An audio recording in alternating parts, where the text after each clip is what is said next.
ત્યારે શકુંતલા વસાવાના જામીનને લઈને છેલ્લા 2 દિવસથી હાઈકોર્ટની અંદર દલીલો ચાલી રહી છે અને હવે આગળની તારીખે 22 તારીખ કોર્ટ દ્વારા આપવામાં આવી છે। ગુજરાત હાઈકોર્ટની અંદર હવે આગામી 22 તારીખે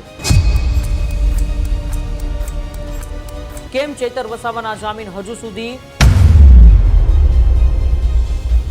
ત્યારે જ ન્યૂઝરૂમ ગુજરાતની YouTube ચેનલને સબસ્ક્રાઇબ કરો અને Instagram અને Facebook પર ફોલો કરો।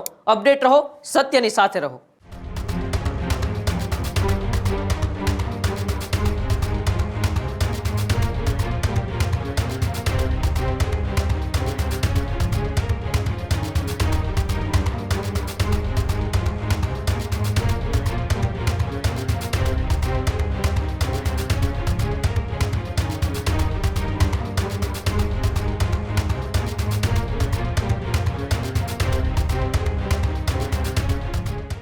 ડેડિયાપાડાના ધારાસભ્ય ચેતર વસાવા સહિત 9 લોકો 2023ના વનકર્મીને મારવાના એક કેસની અંદર અત્યારે જેલની અંદર બંધ છે।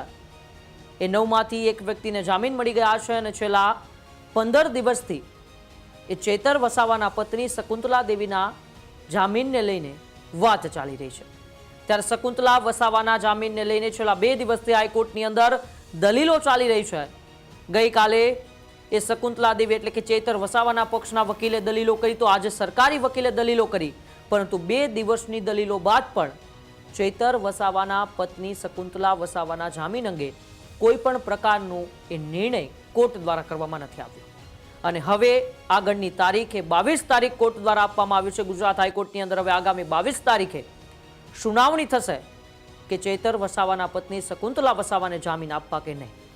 કેમ 2 દિવસ એ ધારદાર દલીલો ચાલ્યા હોવા છતાં શકુંતલા દેવીને જામીન ન મળ્યા, કેમ ચેતર વસાવાના જામીન હજુ સુધી એ તેમની જે લીગલ ટીમ છે તે નથી મૂકી રહી અને શકુંતલા દેવી સાથે અન્ય કેટલા લોકોના જામીન અરજી અત્યારે કોર્ટની અંદર મૂકેલા છે, આ તમામ બાબતે આજે આપણે વિગતવાર ચર્ચા કરવી છે।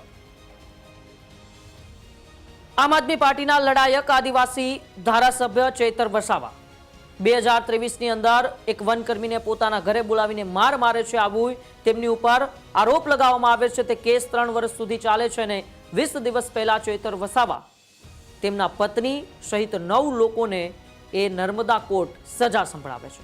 7 વર્ષની સજા સંભળાવ્યા બાદ ચર્ચાઓ વહેતી થઈ હતી કે હવે ચેતર વસાવાનું ધારાસભ્ય પદ પણ રદ થઈ જશે, પરંતુ આ બધા વચ્ચે છેલ્લા 1 અઠવાડિયાથી શકુંતલા વસાવા જેઓ ચેતર વસાવાના પત્ની છે તેમના જામીનને લઈને ખૂબ સોશિયલ મીડિયાની અંદર ચર્ચાઓ થઈ રહી છે અને આમ આદમી પાર્ટીની લીગલ ટીમ પણ આને ચેતર વસાવાના જામીન માટે કોશિશ કરી રહી છે, પરંતુ ચેતર વસાવાના વકીલે 2 દિવસ પહેલા ગુજરાત હાઈકોર્ટની અંદર શકુંતલા વસાવાના જામીન અરજી મૂક્યા।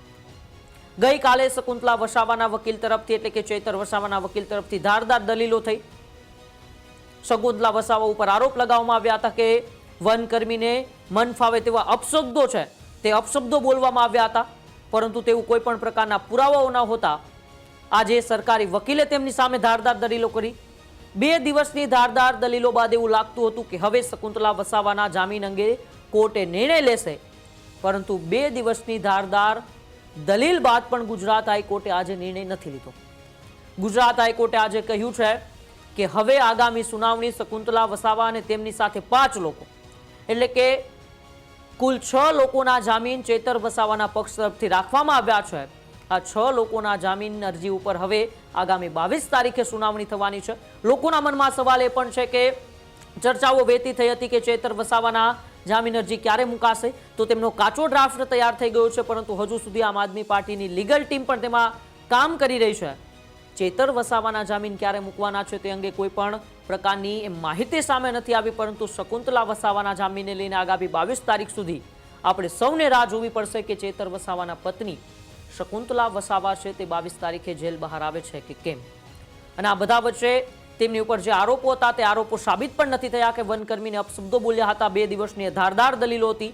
ધારદાર દલીલો બાદ ચેતર વસાવાના વકીલે પણ એવું કહ્યું હતું કે જે દલીલો કરવામાં આવી, જે આરોપો લગાવવામાં આવ્યા હતા એ આરોપો સાબિત નથી થયા, પરંતુ તેમ છતાં કોર્ટે જ્યારે 22 તારીખ એ નિર્ણય માટે આપી છે ત્યારે જોવાનું રહેશે કે 22 તારીખે ચેતર વસાવાના પત્ની શકુંતલા વસાવા સહિત 5 લોકો એટલે કે એક વ્યક્તિ એ જેલ બહાર આવી ચૂક્યા છે અને અન્ય 6 લોકોના જામીન અરજી ઉપર ચર્ચા થશે, માત્ર પછી 2 જ લોકો અને એમાંના એક ચેતર વસાવા પણ જેલની અંદર રહી જશે. જોવાનું રહેશે 22 તારીખે કોર્ટ શું નિર્ણય લેશે.